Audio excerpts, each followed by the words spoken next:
খালেদা জিয়া বলেছিলেন যে আমরা আওয়ামী লীগকে পৌঁছতে দিচ্ছি, সেই পচা তো 2024 সালের জুলাই পর্যন্ত যেতে হয়েছে।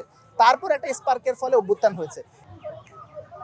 আমি মানববন্ধন কর্মসূচির আয়োজক নই, একজন নাগরিক হিসাবে এখানে সংহতি জানাতে, গণভোট বাস্তবায়নের দাবির সাথে একাত্মতা পোষণ করতে এখানে এসেছি।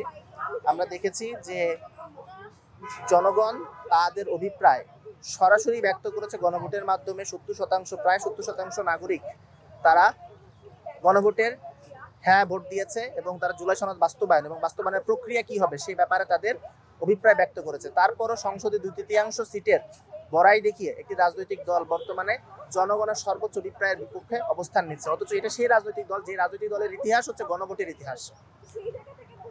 সংবিধান মানুষ তৈরি করে, মানুষকে সংবিধান তৈরি করে না। আমরা যদি জনগণের সাথে সংবিধানের বিরোধ তৈরি করি তাহলে কোনো না কোনো দিন জনগণের জয় হবে, মানুষের জয় হবে। যখন বিএনপি ক্ষমতায় ছিল না তখন কিন্তু বিএনপি নেতারা নিজেরাও বলতেন যে মানুষের জন্য সংবিধান, সংবিধানের জন্য মানুষ না। আজকে জনরা একে অস্বীকার করে সেটাকে ফ্যাসিস্ট যে সংবিধান একসময় খালেদা জিয়া বলেছিলেন যে সেটাকে ছিঁড়ে ফেলে দেওয়া হবে, উৎখাত করা হবে, সেই সংবিধানের আওতায়, সেই সংবিধানের আপনার রেড টেপের আড়ালে আপনার গণভোটে জনগণের রায়কে সেটাকে ঢুকিয়ে ফেলা হচ্ছে। এটা কোনোভাবেই উচিত না। সার্বভৌম ক্ষমতা জনগণের এবং জনগণের রায় হচ্ছে, সেই সার্বভৌম জনগণের রায় হচ্ছে জুলাই সনদ বাস্তবায়ন করতে হবে এবং জুলাই সনদে বাস্তবায়নের পদ্ধতিও সেই জনগণ বলে দিয়েছে। কালার এক্সপার্ট, জর্জ স্যাপ এবং মাইল্ড অন হ্যান্ডস টেকনোলজি সমৃদ্ধ অরিক্স ক্রিস্টাল ওয়াশ আপনার লন্ড্রি এক্সপার্ট। সরকারের হাতে তো 2/3 সিট আছে, তার ক্ষমতার যত কলকবজা আছে সবকিছুই তার হাতে। স্বাভাবিকভাবে আমাদের পক্ষে নাগরিকদের জায়গা থেকে আমাদের কথা বলা ছাড়া কোনো উপায় নাই। যদি দমন পীড়নের নীতি আসে তাহলে আমাদের হয়তো সেই কথা বলাটাও আর সুযোগ থাকবে না, সেই সুযোগটাও তখন বন্ধ হয়ে যাবে।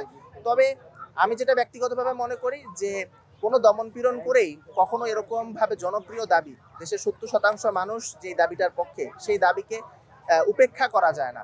ধরেন আপনার তত্ত্বাবধায়ক সরকারের দাবি, হাসিনা তো এই দাবি মেনে নেয়নি। 15 বছর ধরে হাসিনা এই দাবি উপেক্ষা করেছে এবং মানুষ হয়তো তাৎক্ষণিকভাবে তত্ত্বাবধায়ক সরকার বা ফিরিয়ে আনার জন্য আন্দোলন করে না, তত্ত্বাবধায়ক সরকারকে ফিরিয়ে আনার জন্য সে রাস্তায় নামে নাই, কিন্তু তার মানে এই না যে মানুষ এই দাবি ভুলে গিয়েছে। এবং ধরেন জুলাইয়ের যদি আমরা এখানে একটা বিস্ফোরণ ঘটেছে, কিন্তু আপনি অস্বীকার করতে পারবেন যে সেই বিস্ফোরণের একটা অনুঘটক ছিল দীর্ঘদিন ধরে পুঞ্জীভূত যে ক্ষোভ, যে তত্ত্বাবধায়ক সরকার নাই, ফেয়ার ইলেকশন নাই। হয়তো এটা স্পার্ক ছিল না, কিন্তু এই ক্ষোভটা তো জমেছিল। গণভোট যদি সরকার বাস্তবায়ন না করে তাহলে হয়তো সে টিকে যাবে, সে হয়তো এটাকে ছাইচাপা দিয়ে রাখতে পারবে, কিন্তু এই ছাইচাপা আগুন কিন্তু কোনো না কোনো সময় তার জন্য ব্যাকফায়ার করবে। আমরা তো আর একটা গণঅভ্যুত্থান চাই না। একটা গণঅভ্যুত্থান তো এটা তো মুখের কথা না, ছেলে মানুষের কথা না যে আমরা চাইলাম আর একটা অভ্যুত্থান হয়ে গেল। একটা অভ্যুত্থান তখনই হয় যখন সর্বোচ্চ পর্যায়ে দমন নিপীড়ন হয়। হাসিনা তো বহুদিন ধরে জুলুম করেছে। বিডিআর হল পিলখানাতে সেনা হত্যাকাণ্ড ঘটেছে কবে? 2009 সালে। তারপরে তো হাসিনার বিরুদ্ধে কোনো অভ্যুত্থান হয় নাই। ইলিয়াস আলী গুম হয়েছে কবে? আজমি গুম হয়েছে কবে? আরমান গুম হয়েছে কবে? অভ্যুত্থান তো একদিনে হয়নি। অভ্যুত্থান হতে তাকে অনেক পোস্টে দিতে হয়েছে। খালেদা জিয়া বলেছিলেন যে আমরা আওয়ামী লীগকে পৌঁছতে দিচ্ছি, সেই পচা তো 2024 সালের জুলাই পর্যন্ত যেতে হয়েছে। তারপর একটা স্পার্কের ফলে অভ্যুত্থান হয়েছে। এবং আমরা যখন বলি যে অনেকেই বলেন যে আরেকটা গণঅভ্যুত্থান হবে, তার মানে কি তারা বলতে চান যে এই গণঅভ্যুত্থান হওয়ার জন্য যে পরিমাণ জুলুম দরকার সেই পরিমাণ জুলুম তাহলে তারা সহ্য করতে প্রস্তুত, বা বর্তমানে যে সরকার আছে তারা সেই পরিমাণ জুলুম করবে? আমরা তো দুইটার একটা সম্ভাবনাকেও পছন্দ করছি না। এই জুলুমটাই বা কেন হবে আর এই জুলুমটাই বা আমরা কেন সহ্য করব? ফলে আমরা চাই না যে আর একটা জুলাই আসুক। জুলাই যথেষ্ট হয়েছে। একটা বিপ্লব যদি 2 দিন পর পর বিপ্লব করতে হয় তার মানে আমরা কোনো বিপ্লব কি পূর্ণাঙ্গতার দিকে নিয়ে যেতে পারছি না।